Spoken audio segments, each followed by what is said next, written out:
Kisah Nabi Musa alaihi salam.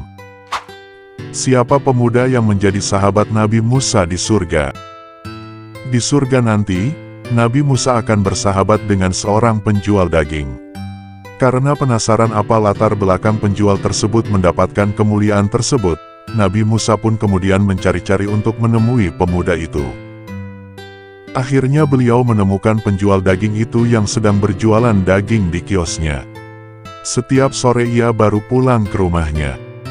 Tanpa beristirahat sejenak pun, pemuda itu lalu pergi ke dapur. Ia sibuk memasak dan menyiapkan makanan untuk ibunya yang sudah tua. Dengan penuh kasih sayang dan kesabaran, ia merawat dan melayani semua kebutuhan ibunya. Dari mulai membasuh tangan dan kakinya, sampai menyuapi makanan. Setelah beres disuapi, ibunya selalu mendoakan pemuda itu. Semoga Allah selalu memaafkanmu dan memberikanmu sahabat di surga yang sederajat dengan Musa. Itulah doa sang ibu yang membuat pemuda itu menjadi istimewa. Kenapa orang miskin tambah miskin? Suatu hari ada seorang yang amat miskin menemui Nabi Musa. "Wahai Musa, tolong sampaikan doaku ini kepada Allah Subhanahu wa Ta'ala. Jadikanlah aku orang yang kaya."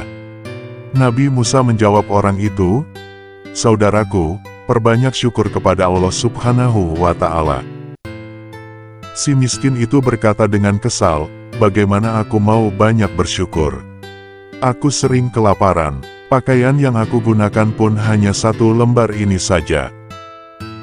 Di lain waktu, datang orang kaya menemui Musa.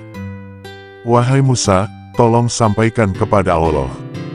Jadikanlah aku orang yang miskin. Hartaku yang banyak malah mengganggu ibadahku." Musa lalu berkata, "Wahai saudaraku, jika ingin hidup kekurangan, janganlah kamu bersyukur kepada Allah Subhanahu wa Ta'ala." Mendengar itu si kaya tampak menangis terharu. "Bagaimana mungkin aku tidak bersyukur kepada Allah? Begitu banyak nikmat yang telah Allah berikan padaku selama ini." Kemudian sejak itu, si kaya malah semakin kian kaya karena ia selalu bersyukur.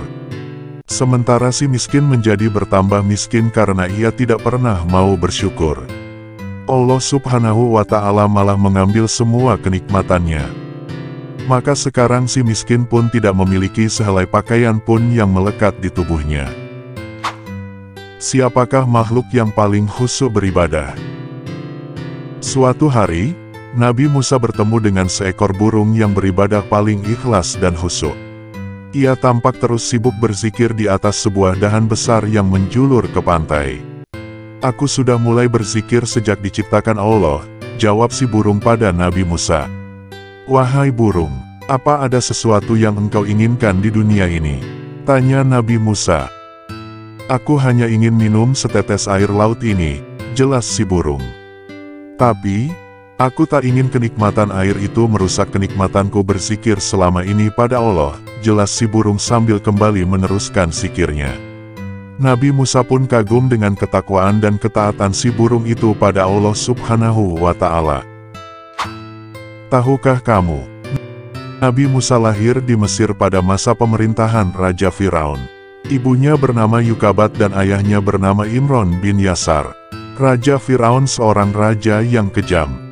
Waktu itu Firaun memerintahkan pasukannya untuk melenyapkan setiap bayi laki-laki yang lahir. Ketika Musa lahir, bayi Musa ditaruh di dalam peti kemudian dihanyutkan ke sungai Nil. Peti itu ditemukan oleh Asyiyah istri Firaun. Asyiyah dengan seizin Firaun merawat Musa. Nabi Musa hidup sekitar tahun 1527 sampai 1407 sebelum Masehi. Beliau wafat pada usia 120 tahun. Nabi Musa digelari Kalimullah yang artinya orang yang diajak bicara oleh Allah.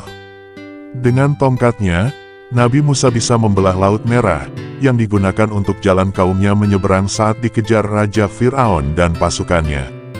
Sekian, semoga bermanfaat. Jangan lupa like and subscribe. Terima kasih.